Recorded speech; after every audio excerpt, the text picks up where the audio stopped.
Hi folks, welcome to my channel the average dermadoc. ఇక మొదలెడదామా? Systemic corticosteroids, వీటిని duration of action wise 3 క్లాసెస్గా divide చేశారు. ఒకటి వచ్చేసి short acting which acts just for 8 to 12 hours. దీంట్లో ఏమేమి ఉంటాయి? Cortisone and hydrocortisone. 25 mg of cortisone వచ్చేసి equivalent to 20 mg of hydrocortisone. ఈ రెండింటికి కూడా మినరలోకార్టికాయిడ్ సైడ్ ఎఫెక్ట్స్ ఎక్కువగా ఉంటుంది. Next second class intermediate acting 12 to 36 hours పనిచేస్తుంది అనమాట. ఏవేవి ఉంటాయి వీటిలో? Intermediate acting corticosteroids deflazacort 6 mg is equivalent to prednisolone 5 mg, methyl pred 4 mg, triamcinolone కూడా సేమ్ 4 mg. వీటిల్లో ఓన్లీ ప్రెడ్నిసలోన్కి కాస్త మినరలోకార్టికాయిడ్ సైడ్ ఎఫెక్ట్ ఉంటుంది. Rest of all drugs are having negligible mineralocorticoid side effects. Next last class third class long acting 36 to 72 hours పనిచేస్తుంది. Both dexa and betamethasone 0.75 mg is equivalent to 20 mg hydrocortisone, 6 mg deflazacort, 5 mg of prednisolone. ఈ dosage equivalence అన్ని ఎందుకు తెలుసుకోవాలంటే మనము ఒక drug నుంచి ఇంకొక డ్రగ్కి shift అవుతున్నప్పుడు వాటి యొక్క పొటెన్సీ చేంజ్ అవ్వకుండా షిఫ్ట్ చేసుకోవడానికి పేషెంట్స్కి. Next coming to pharmacology, steroids are highly lipophilic, so easily absorbed well from the gut, crosses blood brain barrier, placenta and even found in breast milk, metabolised in liver to water soluble inactive forms. ఒక్కసారి water soluble అయితే ఈజీగా urine నుంచి మెయిన్గా excrete అయిపోతుంది. Next a little via bile, that is through faeces. ఏ drugs అయితే ఎంజైమ్ని stimulate చేస్తుందో అది ఆబ్వియస్లీ మెటబాలిజం పెంచేసి స్టెరాయిడ్స్ యొక్క లెవెల్స్ని తగ్గించేస్తుంది అనమాట. ఏవేవి? Rifampin, phenytoin, barbiturates. In a similar way ఏవైతే మెటబాలిజంని తగ్గిస్తుందో CYP3A4ని ఇన్హిబిట్ చేసేసి అప్పుడు స్టెరాయిడ్ లెవెల్స్ ఆబ్వియస్లీ పెరిగిపోతుంది. మెటబాలైజ్ అవ్వకుండా అలానే పెరుగుతుంది సీరం లెవెల్స్లో. అవేంటి ఎగ్జాంపుల్స్? అజోల్స్ అండ్ మ్యాక్రోలైడ్స్. ఒక అజోలు ఒక స్టెరాయిడ్ మనం పెడుతున్నామంటే అజోల్ ఏం చేస్తుంది? స్టెరాయిడ్ యొక్క లెవెల్స్ని పెంచేస్తుంది.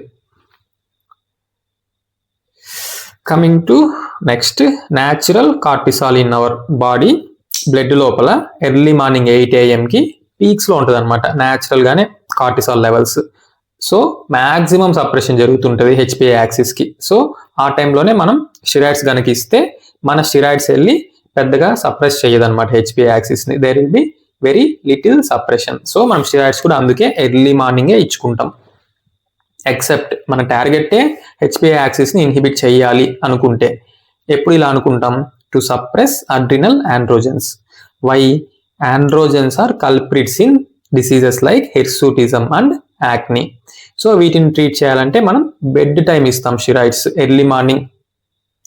ఎర్లీ మార్నింగ్ ఎప్పుడు ఇస్తాం? మనకు కనుక ఇమ్యూనోసప్రెసివ్, యాంటీ ఇన్ఫ్లమేటరీ యాక్షన్ మెయిన్గా కావాలనుకుంటే. అదే HPA యాక్సిస్ సప్రెషన్ జరగాలనుకుంటే నైట్ టైం ఇస్తాం.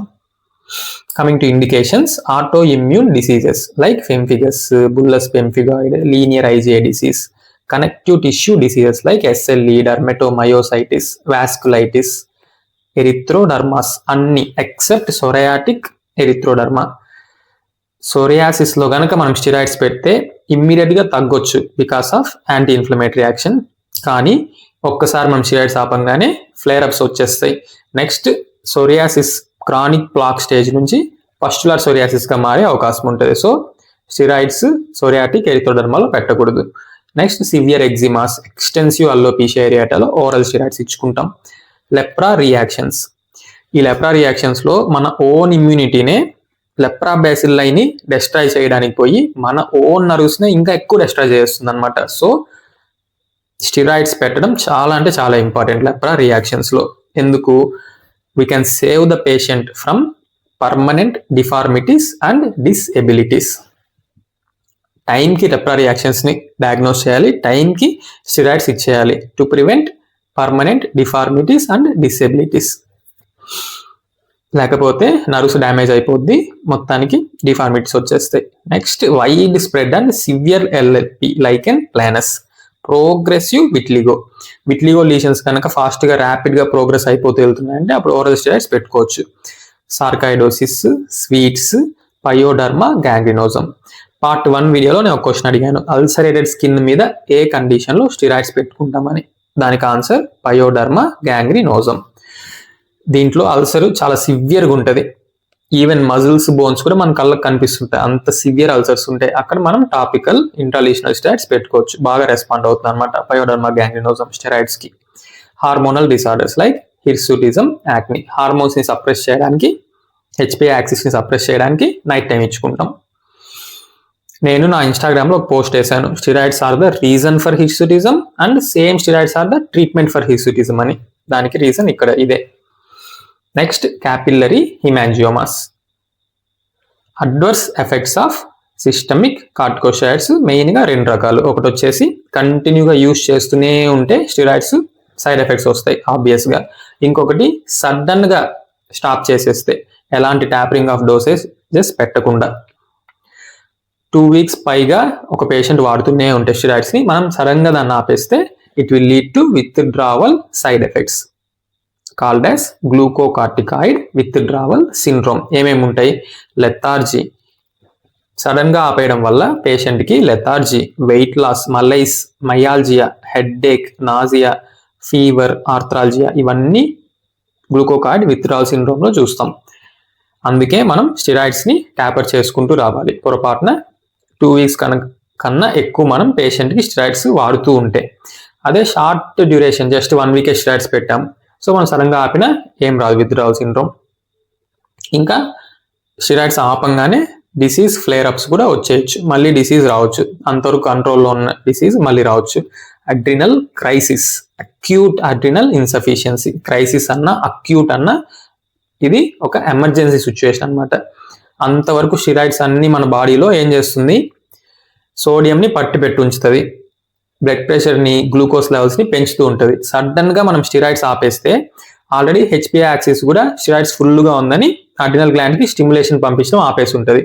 సో అట్ ఏ టైం ఒక్కసారిగా మొత్తం స్టిరాయిడ్స్ బాడీలో నుంచి బయటికి వెళ్ళిపోయి బీపీ పడిపోద్ది, గ్లూకోజ్ లెవెల్స్ పడిపోతాయి, సోడియం లెవెల్స్ పడిపోతాయి, పేషెంట్ కోమాలోకి కూడా వెళ్ళే ఛాన్స్ ఉంది, ఎమర్జెన్సీ సిచ్యువేషన్లోకి వెళ్తాడు. సో సడన్గా స్టిరాయిడ్స్ని ఆపకూడదు ఎప్పుడు, పేషెంట్ క్రానిక్గా స్టిరాయిడ్స్ మీద ఉన్నప్పుడు.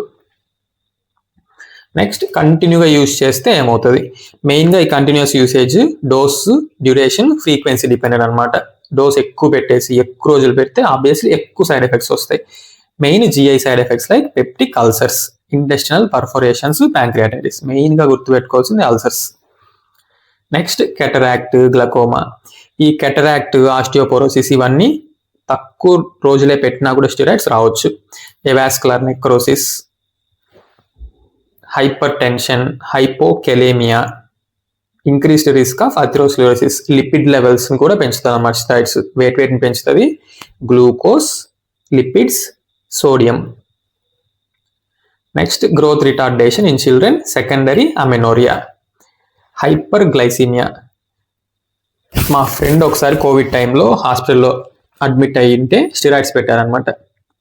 ఇన్సులిన్, గ్లూకోజ్ లెవెల్స్ చెక్ చేస్తున్నారు వాడికి. నీకెందుకురా గ్లూకోజ్ లెవెల్స్ చెక్ చేస్తున్నారు, నీకు ఎలాంటి డయాబెటీస్ లేదు కదా అంటే, స్టిరాయిడ్స్ మీద ఉన్నాను కదరా, గ్లూకోజ్ లెవెల్స్ పెరిగిందో లేదో చూడడానికి చెక్ చేస్తున్నారు అని చెప్పాడు. అప్పుడు అర్థమైంది నాకు ఏమీ రాదని. అసలు ఎందుకు పెరుగుతుంది గ్లూకోజ్ లెవెల్స్? స్టిరాయిడ్స్ ఉండడం వల్ల ఇన్సులిన్ రెసిస్టెన్స్ వచ్చేస్తుంది, గ్లూకోజ్ అప్టేక్ జరగకుండా బాడీలో. ఇంకా గ్లూకోజ్ ప్రొడక్షన్ కూడా పెరుగుతుంది స్టిరాయిడ్స్ పెట్టినప్పుడు.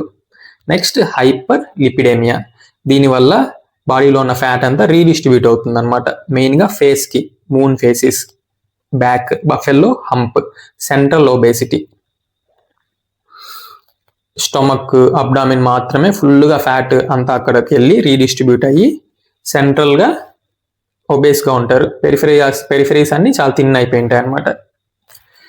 Next, infections. ఎప్పుడైతే మనం ఇమ్యూనిటీని సప్రెస్ చేస్తున్నామో ఆపర్చునిస్టిక్ ఇన్ఫెక్షన్స్ వచ్చే ఛాన్సెస్ ఉన్నాయి. టీబీ రియాక్టివేట్ అయ్యే ఛాన్స్ ఉంది. ఎక్స్టెన్సివ్ డర్మటోఫైటోసిస్ కూడా రావచ్చు. Psychiatric side effects like euphoria, hypomania. Short టర్మ్లో ఇవన్నీ చూస్తూ ఉంటారు. లాంగ్ టర్మ్ స్టిరాయిడ్స్ మీద పెడుతూనే ఉంటే డిప్రెషన్లోకి వెళ్ళే ఛాన్సెస్ ఉన్నాయి patients. Next, inhibition of fibroblasts which leads to delay in wound healing, thinning of skin. Already మనం పార్ట్ 1 వీడియోలో చూసాం. అట్రోఫీ వచ్చేసి, డర్మల్ అట్రోఫీ వచ్చేసి థిన్ అయిపోయి స్ట్రై, ఎకెమోసిస్, పర్ప్యూరా ఇవన్నీ రావచ్చు. ఓరల్లో చాలా లేట్గా చూస్తాం అన్నమాట. ఇవన్నీ మెయిన్గా లెగ్స్ హ్యాండ్స్ మీద మాత్రమే చూస్తాం. అదర్స్ లైక్ యాక్నిఫామ్ ఎరప్షన్స్ మోనోమార్ఫిక్గా ఉంటాయి. ట్రంక్ మీద ఎక్కువగా చూస్తాం lesions, monomorphic lesions. Next hypermelanosis, hyper trichosis.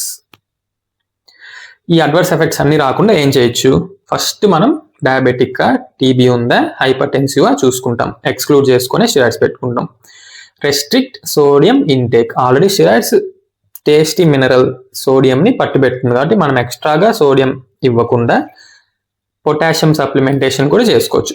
మినరలో corticoid effect అంటే సోడియంని పట్టి పెట్టడమే కాదు, పొటాషియంని బాడీ బయటికి పంపించేస్తుంది అనమాట. సో మనం సప్లిమెంట్ చేయాలి. Use of proton pump inhibitors, H2 blockers, antacids, Pantop అవి పెడతాం. Next calcium 1 to 1.5 gram per day. Vitamin D 50,000 international units twice a week. ఎప్పుడైతే మనం పేషెంట్కి స్టెరాయిడ్ ప్రిస్క్రైబ్ చేస్తున్నామో బై డిఫాల్ట్ దాంతోపాటు ఒక Pantop, calcium, vitamin D three tablets కూడా పెట్టాలి. ఇంకా బోన్ మినరల్ రిజార్ప్షన్ జరగకుండా బిస్ఫాస్ఫోనేట్స్ కూడా పెట్టుకోవచ్చు. Oral alendronate 1 to 2 mg per KG week ఒకసారి పెట్టుకోవచ్చు. ఇంట్రాలీషనల్ ట్రయామ్సినలోన్. లోకల్గా మనం స్టెరాయిడ్స్ ఇస్తే అక్కడ ఫైబ్రోబ్లాస్ట్ ఇన్హిబిట్ అయ్యి అట్రోఫీ జరుగుతుంది. దీన్ని మనం వాడుకుంటాం అనమాట. కీలాయిడ్స్లో, హైపోట్రోఫిక్ స్కార్లో హై డోసేజ్ పెట్టుకుంటాం 40 mg పర్ ml. ప్లూరైగో నాడ్యులరిస్, ఎల్ఎస్సి, మార్ఫియాకి అయితే 10 mg పర్ ml సరిపోతుంది. అల్లోపీషియా ఏరియాటాకి జస్ట్ 0.03 mg పర్ ml ట్రామ్సిన్లోని ఇస్తాం. ఛానల్ పేరు గుర్తుందిగా, లైక్, షేర్, సబ్స్క్రైబ్ చేయడం మాత్రం మర్చిపోకండి. Thank you. హస్తల విస్తా, దస్విదానియా.